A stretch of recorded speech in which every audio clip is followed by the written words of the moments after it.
அடையாளம்.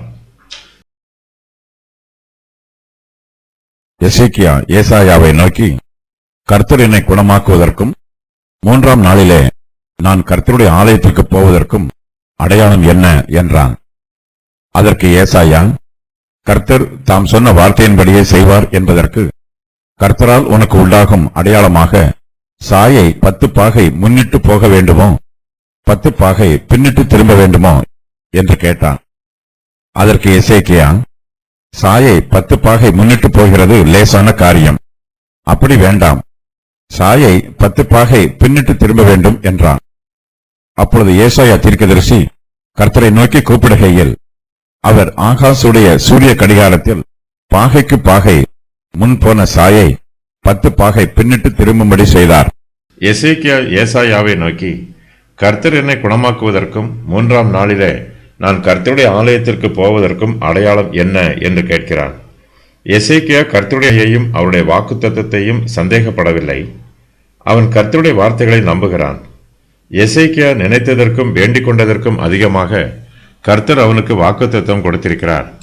இவ்வளவு பெரிய நன்மைகளை பெற்றுக்கொள்வதற்கு தான் எவ்வளவேனும் பாத்திரன் அல்ல என்று எசேக்கியா தன்னை குறித்து மிகுந்த மனத்தாழ்மையோடு நினைக்கிறான். தனக்கு சொல்லப்பட்ட கர்த்தருடைய வாக்குத்தத்தங்கள் நிச்சயமாய் நிறைவேறும் என்பதை எசேக்கியா நம்புகிறான். ஆனாலும் அதை ஒரு அடையாளத்தின் மூலமாய் உறுதி பண்ணிக்கொள்ள விரும்புகிறான். அவன் ஏசாயாவிடம் கர்த்தருடைய வார்த்தை நிறைவேறும் என்பதற்கு அடையாளம் என்ன என்று கேட்கிறான். கர்த்தருடைய நியாய தீர்ப்பின் சிங்காசனத்திற்கு தான் போவேன் என்பதற்கு என்ன அடையாளம் என்றோ, அல்லது எருசலேம் நகரத்தின் வாசலுக்கு நான் போவேன் என்பதற்கு என்ன அடையாளம் என்றோ எசேக்கியா கேட்கவில்லை.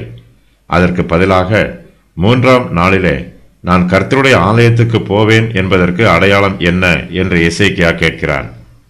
தான் வியாதி நீங்கி பிழைக்கும் போது எசேக்கியா கர்த்தரை மகிமைப்படுத்த விரும்புகிறான். எசேக்கியா சீயோன் குமாரத்தியின் வாசல்களிலே கர்த்தரை ஆராதிக்க விரும்புகிறான். நாம் இந்த பிரபஞ்சத்தில் ஜீவிக்கும் காலமெல்லாம் கர்த்தரை ஆராதிக்க வேண்டும். கர்த்தரை ஆராதிக்க வேண்டும் என்னும் நோக்கமில்லாமல் வேறு எந்த நோக்கத்திற்காகவும் நாம் இந்த பிரபஞ்சத்தில் ஜீவிப்பதினால் ஒரு பிரயோஜனமும் இல்லை. எசேக்கியா ஏசாயாவினிடத்தில் அடையாளத்தை கேட்கிறான். ஏசாயா அவனை நோக்கி, கர்த்தர் தாம் சொன்ன வார்த்தையின்படியே செய்வார் என்பதற்கு கர்த்தரால் உனக்கு உண்டாகும் அடையாளமாக சாயை 10 பாகை முன்னிட்டு போக வேண்டுமோ 10 பாகை பின்னிட்டு திரும்ப வேண்டுமோ என்று கேட்கிறார். சூரிய கடிகாரத்தின் சாயை அரை மணி நேரத்திற்கு ஒரு தரம் ஒரு பாகை முன்னிட்டு போகும். இந்த பாகை முன்னிட்டு போக வேண்டுமா அல்லது பின்னிட்டு திரும்ப வேண்டுமா என்று ஏசாயா கேட்கிறார். ஏசாயா எசேக்கியாவினிடத்தில் இந்த கேள்வியை கேட்கும்போது அது மதிய வேளை என்று வேத பண்டிதர்கள் சொல்லுகிறார்கள். இப்போது நேரம் நடுப்பகல் 12 மணியாய் இருக்கிறது. சாயை 10 பாகை முன்னிட்டு போனால் அப்போது நேரம் மாலை 5 மணியாய் இருக்கும். சாயை 10 பாகை பின்னிட்டு போனால் அப்போது நேரம் காலை 7 மணியாக இருக்கும்.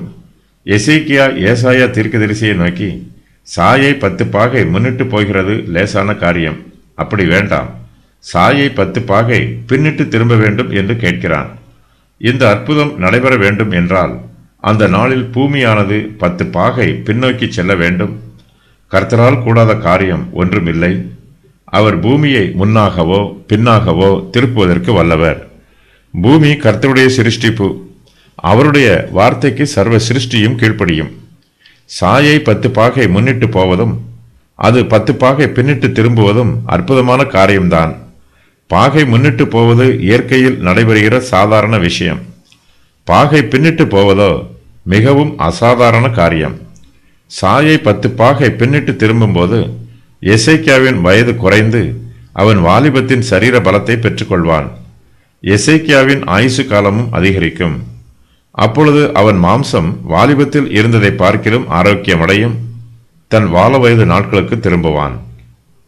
யோபு 33:25. எசேக்கியா கேட்டுக்கொண்ட பிரகாரமே கர்த்தர் அற்புதம் செய்கிறார். ஏசாயா தீர்க்கதரிசி கர்த்தரை நோக்கி கூப்பிடுகையில் இந்த அற்புதம் நடைபெறுகிறது. ஏசாயா தீர்க்கதரிசி கர்த்தரை நோக்கி கூப்பிடுகையில் அவர் ஆகாசுடைய சூரிய கடிகாரத்தில் பாகைக்கு பாகை முன் போன சாயை 10 பாகை பின்னிட்டு திரும்பும்படி செய்கிறார். எசேக்கியா இப்போது வியாதியாய் படுத்திருக்கிறான். 10 பாகை திரும்பி போவதை எசேக்கியா தான் படுத்திருக்கும் அறையின் ஜன்னலில் இருந்து பார்க்கிறான். எருசலேமில் வைக்கப்பட்டிருக்கிற ஆகாசின் சூரிய கடியாரத்தின் சாயை 10 பாகை பின்னிட்டு திரும்புகிறது. எருசலேமிலே மதியம் 12 மணியாய் இருந்தது, காலை 7 மணி ஆயிற்று. இதுபோன்ற நேர மாற்றம் பூமி முழுவதும் உண்டாயிற்று. பாபிலோன் தேசத்தில் உள்ளவர்களும் இந்த மாற்றத்தை உணர்கிறார்கள். அந்த தேசத்திலும் மதியம் 12 மணியாக இருந்தது, காலை 7 மணி ஆயிற்று. எசேக்கியாவின் மற்ற வர்த்தமானங்களும் அவன் செய்த நன்மைகளும் ஆமோத்சின் குமாரனாகிய ஏசாயா தீர்க்கதரிசியின் புஸ்தகத்திலும் யூதா இஸ்ரவேல் ராஜாக்களின் புஸ்தகத்திலும் எழுதியிருக்கிறது. நடு வானத்தில் இருந்த சூரியன் சிறிது சிறிதாக பின்னிட்டு திரும்பியதா அல்லது திடீரென்று 10 பாகை திரும்பியதா என்னும் விவரம் நமக்கு சொல்லப்படவில்லை. 10 பாகை பின்னிட்டு திரும்பிய பின்பு சிறிது நேரம் அப்படியே இருந்துவிட்டு சிறிது நேரத்திற்கு பின்பு மறுபடியும் மொத்தமாக 10 பாகை முன்னிட்டு போனதா என்பதும் நமக்கு சொல்லப்படவில்லை.